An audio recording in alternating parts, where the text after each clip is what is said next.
Il est dit qu'il existe un portail menant à une autre dimension, ouvrant sous un tunnel aux couleurs de l'arc-en-ciel vers un autre univers. Comme dirait mon trisaïeul, le guerrier rebelle de la tribu d'Afrique, griot et chaman, plus t'en fais, plus t'en feras, plus ils vont t'en demander, et plus ça va être difficile d'assurer le chemin ensemble. One time. À l'autre bout du tunnel, une lumière intense, un autre monde. Toujours chercher les petits détails qui pourraient améliorer la vie de tous. Dans la logique des choses, il conviendrait que tout aille bien. C'est pas toujours le cas. Si tu veux réussir dans quelque chose, il faut absolument que tu corriges ton plan de vol et prendre une direction qui t'emmène vers le haut. Là où tu veux aller, quoi. Mais surtout, laisser derrière tout ce qui est trop lourd et qui pèse, qui t'empêche d'établir une connexion. L'envol de l'esprit. L'altitude. Alors, prendre un nouveau cap, c'est quoi? Eh ben, c'est d'imaginer la société de demain totalement différente de ce qu'on a pu connaître dans les temps passés jusqu'à aujourd'hui. C'est ça, prendre un nouveau cap, niveau international, universel, ensuite personnel. Yes, I. Est-ce qu'on peut, dès aujourd'hui, tout arrêter, voiture, train, avion, bateau, et dire on retourne à la charrette à bœufs, on retourne au jardin créole, bref, Éviter la culture industrielle. on retourne la médaille dans l'autre sens. Eh bien non, c'est impossible. Beaucoup diront, mais où est-ce que je vais me mettre? D'autres diront, j'ai énormément de choses à payer. On ne peut pas stopper le système d'argent. Alors, la solution, c'est quoi?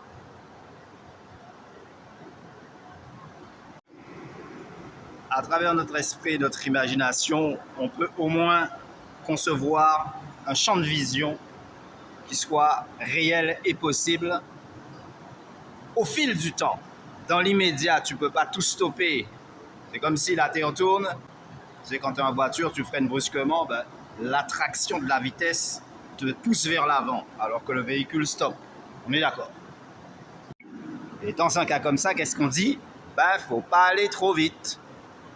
Pas par rapport à notre position personnelle, mais par rapport à l'ensemble des peuples de la Terre qui vivent de cette façon-là à l'occidental, sachant qu'il y en a qui sont très à l'aise dans ce mode de vie, en tout cas ceux qui sont au contrôle, et eux autres n'ont aucune envie de changer les choses. C'est que le petit peuple qui souffre et qui crie au secours.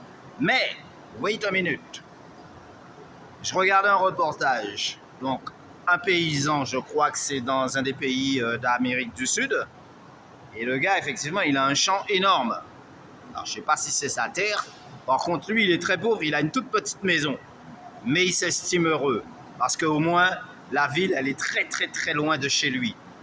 C'est des gens qui viennent récupérer, acheter, lui, il revend. Sûrement, mais Il se fait juste quelques deniers pour vivre, et le reste... surexploité à fond. Alors, est-ce que c'est le monde qui est parti dans le mauvais sens, ou bien est-ce que c'est nous qui l'avons laissé filer, s'échapper entre nos mains? L'un ou l'autre. Sur un coup de galère, tu traînes en ville, mais si c'est pas pour trouver un travail ou un bon samaritain qui va te filer 2 euros, c'est même pas la peine de te trouver là. Mais si tu n'as pas de terre, où est-ce que tu peux prendre une faveur? Alors tu vas passer sur un coin de campagne, tu vas ramasser 2-3 cocos secs, tu vas couper 2-3 tiges de canne, ramasser 2-3 fruits, goyave, mango. Mais tu n'es pas sorti de l'auberge. Toi, sur un coup de galère, ce que tu veux, c'est sortir de l'auberge et le plus rapidement possible serait le mieux. Mais si t'as aucun endroit où aller, il n'y a aucun endroit qui t'appartient, qui est à toi, tu peux dire, ok, même au bord de la mer, tu vas te mettre là avec une canne à pêche, tu vas prendre 2 poissons. Tu vois, tu vas faire un petit jardin, coin campagne, même sur le petit bout de terrain des grands-parents. Mais s'il n'y a pas tout ça, il n'y a que des interdictions dans tout. Mais qu'est-ce qui te reste même? Tu vois? Mais il y en a qui connaissent pas la galère, ils savent pas c'est quoi. Donc, même quand ils voient quelqu'un en difficulté, ils rigolent. Tellement qu'ils sont ignorants de... L'homme moderne, maniaque de la technologie et des images subliminales. Je préfère, à ce titre, ne dire aucun mot. Ok, une société individualiste, chacun pour soi, mais c'est ensemble qu'on est plus fort. Un pour tous, tous pour un. Le vrai sens de la vie, c'est celui qui te convient et qui te réussit. C'est là la clé du destin. Écris toi-même ta propre histoire, dans ton propre intérêt. Mais ne sois pas introverti, ayant le regard que sur toi-même. Tu pourrais avoir peur de ton propre reflet dans le miroir. Si jamais tu n'empruntes pas le chemin qu'il faut, ou qu'il aurait fallu. Souvent, tu entendras dire « j'ai fait tout ce qu'il faut, mais je n'y suis pas arrivé » ou « j'y suis arrivé, mais je suis déçu ». Mais c'est bizarre.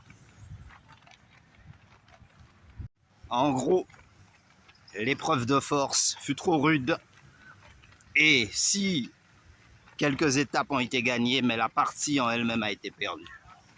Il te reste peut-être la victoire sur les quelques étapes que tu as remportées. Un peu comme un champion qui admire ses trophées de l'ancienne époque. À coup sûr, on ne refera pas le monde. Une époque où le monde vivait sous la royauté à l'occidental, et ben aujourd'hui, il n'y a plus de royauté, remplacée par le capitalisme.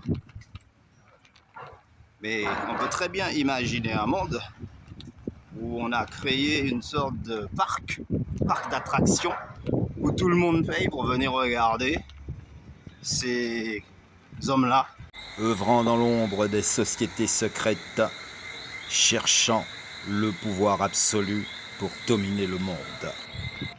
Ces soi-disant meneurs. Construisant des grandes cités à leur image pour défier l'espace et le temps. Et là, on serait tous debout en train de dire voilà ceux qui ont conduit le monde à la catastrophe dans les années 2000. Ça aussi, c'est possible. Il se peut qu'il y ait un renversement de l'histoire à un moment donné, mais ça dépend que de nous, le petit peuple. Car ceux qui sont à l'aise, ben, se confortent dedans. Hein. Et ils sont riches à millions. Et rien affiche notre tête. On peut toujours se plaindre. C'est cause toujours tu m'intéresses. Right on. L'évolution à contresens, les temps modernes, mais c'est comme un retour en arrière. On se souvient tous d'une époque où, dans les pays européens, certaines grandes villes, ils organisaient des zoos humains et ils faisaient venir un petit peu tout le monde pour que leur peuple à eux voit comment sont supposés vivre les autochtones des pays d'Afrique et d'ailleurs. Mais tout était faux. C'était qu'une mise en scène. Alors, on a pensé la même chose, mais à l'inverse. Arrivera bien un temps où le capitalisme, il faudra le ranger au musée des antiquités. Sûr. Bebop, pieds nus sur les dunes, dans un paysage de rêve, j'admirais la nature. Les rayons du soleil faisaient briller le sable chaud, qui reflétait parfois comme des pépites d'or. L'horizon magnifique, aux couleurs caraïbes. Le temps qui s'écoule à des lenteurs sereines, dans le bleu du ciel, couleur West Indies. Big Force, Control, Mr. Yo. Go, go.